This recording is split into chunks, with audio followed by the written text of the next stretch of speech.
Hi, kids. Welcome to Children's Church. We are glad that you are joining us today. Do you have your supplies for today's journey? Let's see. Got your Bible? Check. Jesus goggles? Check. Open heart, open mind? Check, check, and double check. Well, sit back, relax, and let's have some fun.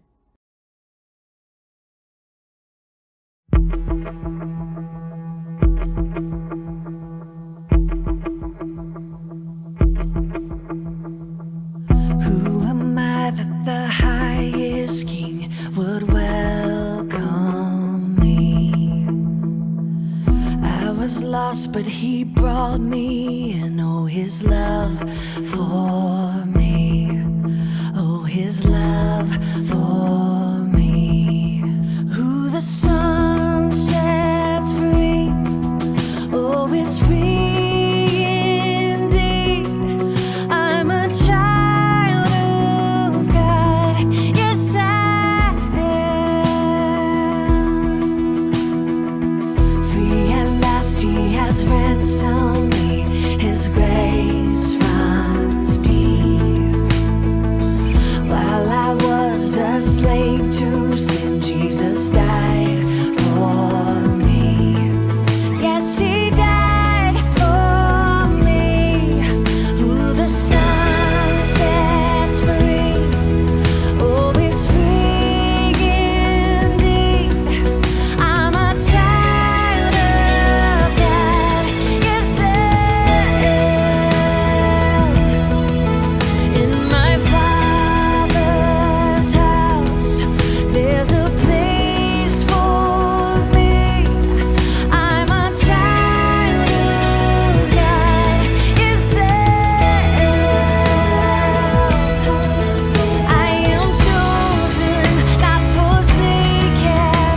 I am who you say I am.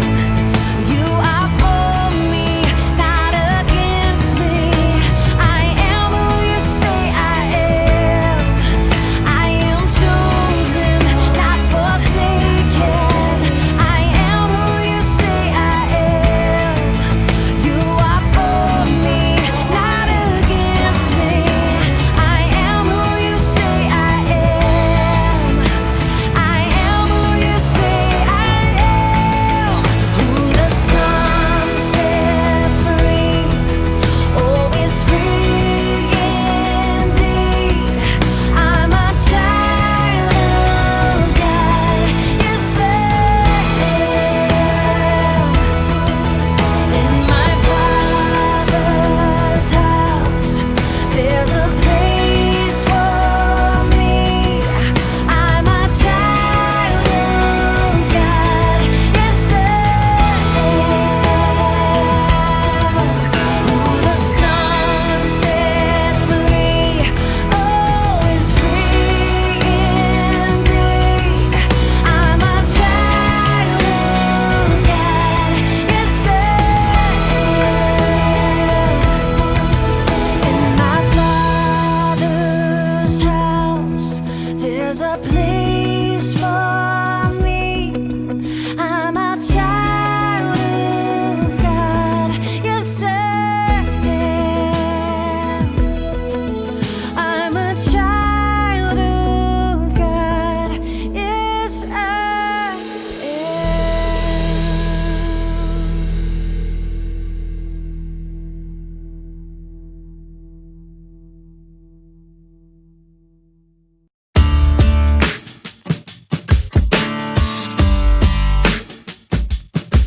I get hungry,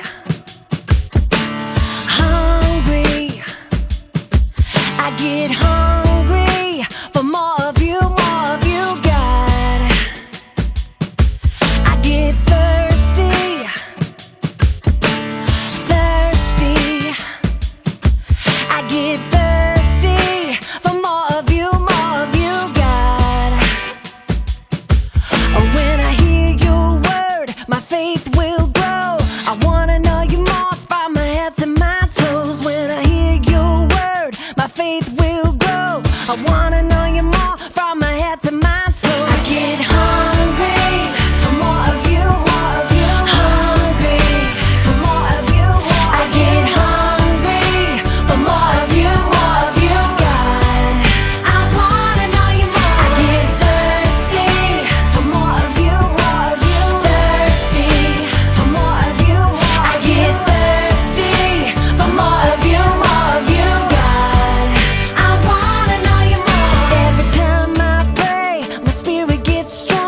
I wanna hear your voice speak to me all day long. Every time I pray, my spirit gets strong. I wanna hear your voice speak to me all day long. I get hungry for more of you, more of you.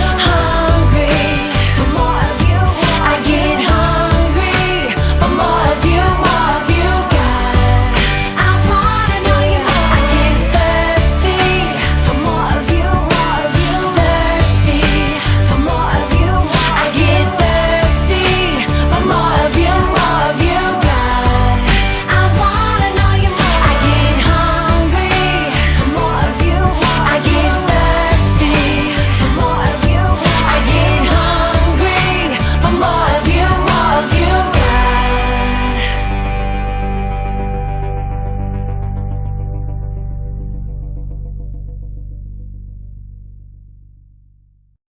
Hey guys, today I'm going to be talking about what you put in your noggin.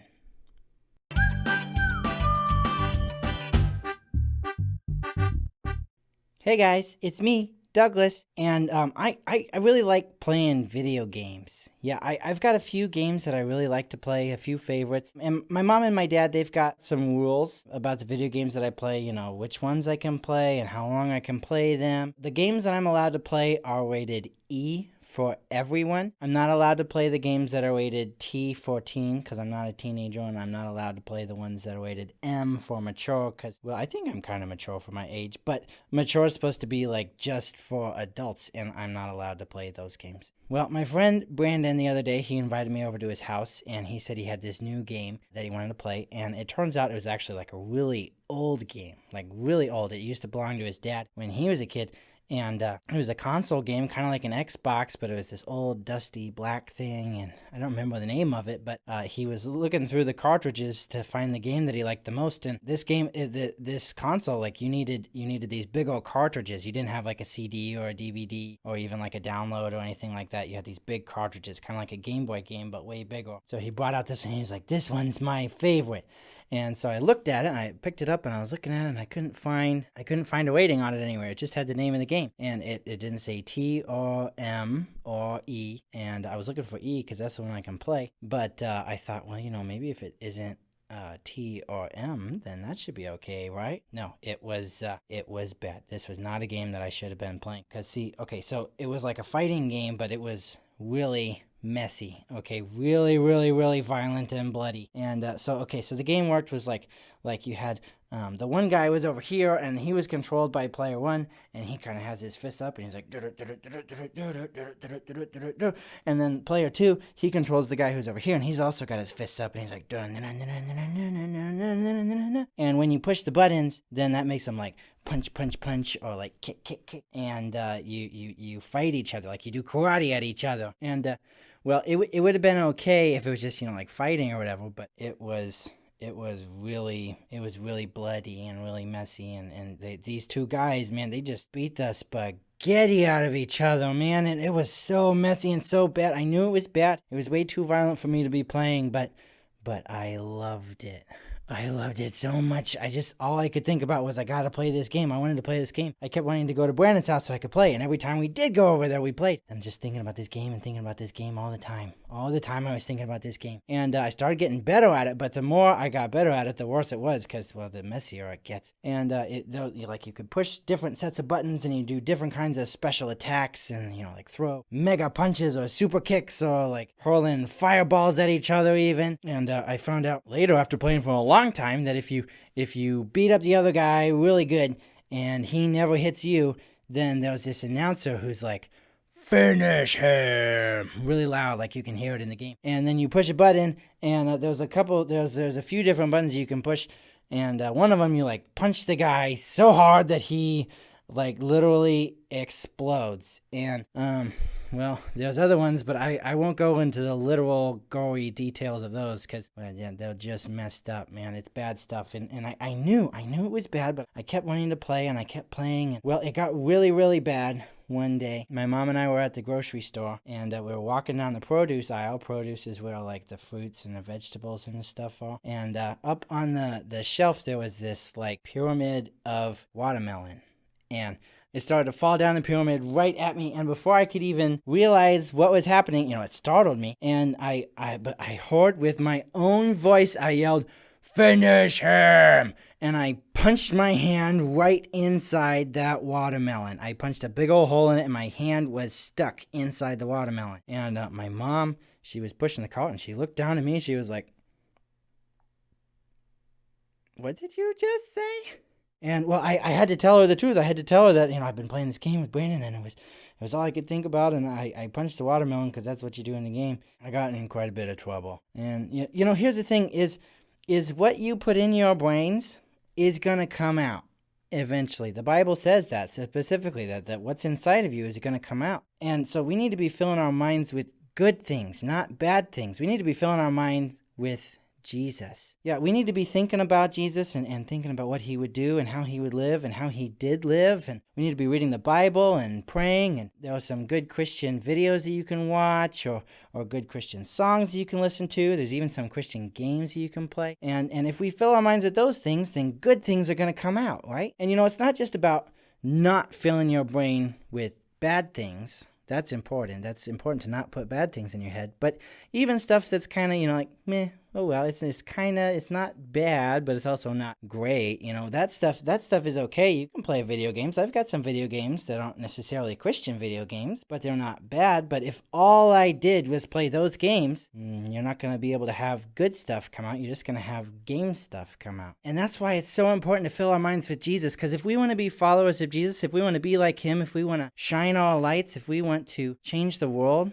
for the better, then we need to be filling our brains with good stuff. And that's really, really important that we put good stuff in, because if you put bad stuff in, then bad stuff comes out. And if you put good stuff in, then good stuff comes out. Well, I've got to get ready for dinner. I'm pretty sure I'm having mushy watermelon because I had to buy the watermelon with my allowance. But I hope that you will remember that if you put good things in your mind, then good things will come out. Bye, guys.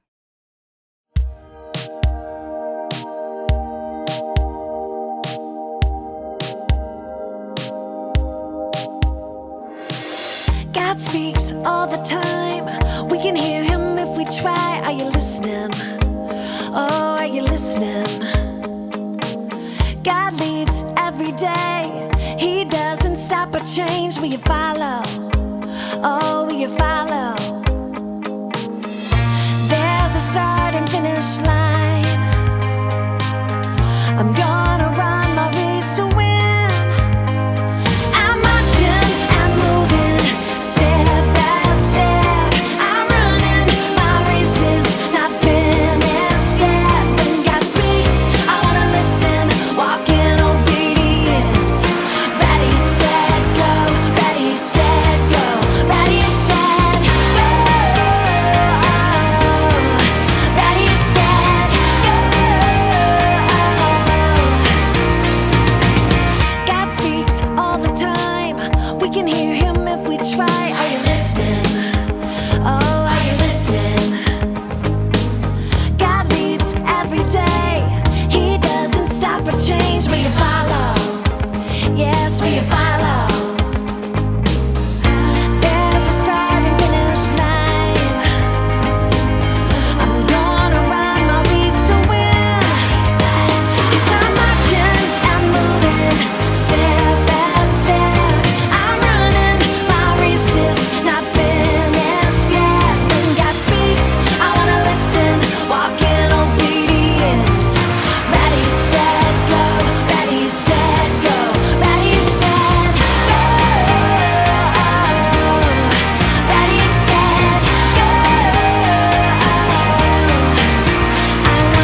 This is a little girl.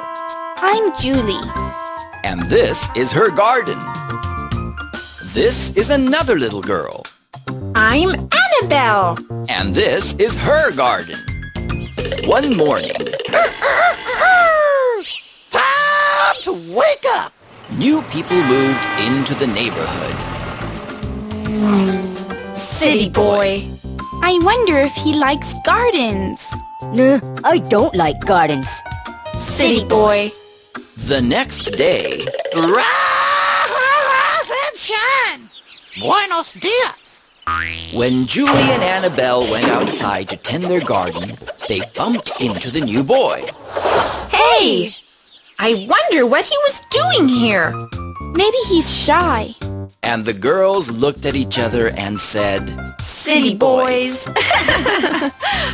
and happily they set to work on their gardens, that, by the way, were very beautiful because they tended to them daily. The next day, when the girls came down to their gardens, they noticed that something was wrong. Oh no! Weeds! How could so many weeds be in both of our gardens? The girls were perplexed when suddenly the rooster came by and found something. Hey, what's this? Well, the two girls gasped and realized who was to blame, The city boy! who just happened to be skateboarding by. Hey, that's my helmet. Come back. Did you do this to our garden? And the boy laughed and took off after the rooster. Well, the girls were very sad and angry. Quickly, they started picking the weeds out from between their flowers. But it was hard work, and there were so many weeds that by the time the sun went down, they still weren't done. I'm going in now. I'll see you tomorrow. Good night. Annabelle was busy weeding her garden when suddenly, Have you been doing this all day? Yes, it's hard work. There are so many weeds. and the boy started feeling a little bad. I'm sorry I sowed those weed seeds in your gardens. It was just a joke, but now I wish I hadn't done it. Is there anything I can do to fix it? Annabelle looked at the boy and saw that he was truly sorry. She thought of the many times that she had played bad jokes on others and how, when she apologized, she had been forgiven. So she thought about it and then said, Well, I forgive you. Suddenly, Annabelle felt better. And there is something you can do. Can you come by tomorrow and help me get the rest of these weeds out? And the boy responded, Okay. and he started feeling better himself. So, the next day, Good morning! when Julie came out of her house, she had a shock. What is he doing in our garden? It's okay, Julie. Terry That was the city boy's name. is sorry for messing up our gardens. He wants to help us get all the weeds out. I forgave him. You what? Well, I won't forgive you. No way. And she would not forgive Terry, the city boy, no matter how much he tried to apologize, nor would she let him help in her garden. You are never coming into my garden.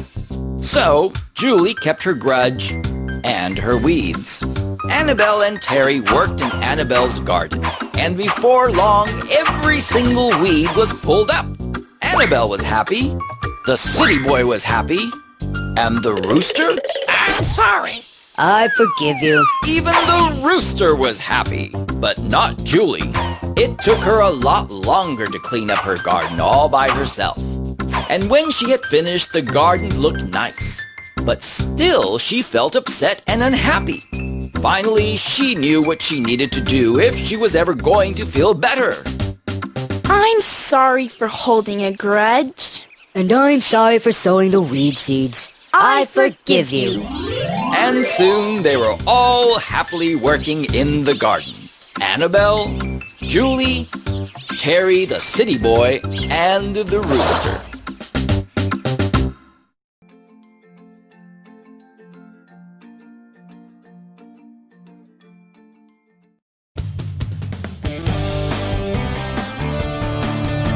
I trust in the Lord, He knows what's best. No need to worry about it, no need to second guess. He knows what's good and what is not. He gives the answers right on the spot, 'cause God knows best. How can I know what is right for me? I study God's word, it helps me see. It guides my pathway with the light, and then I see how to do what is right. I trust in the Lord, He knows what's best. No need to worry about it, no need to second guess. He knows what's good and what is not. He gives the answers right on the spot, 'cause God knows best. How can I know what is good for me? I study God's word, it helps me see.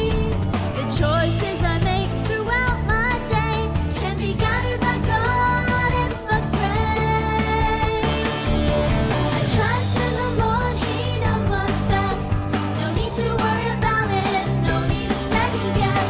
He knows what's good and what is not. He gives me answers right on the spot, 'cause God knows.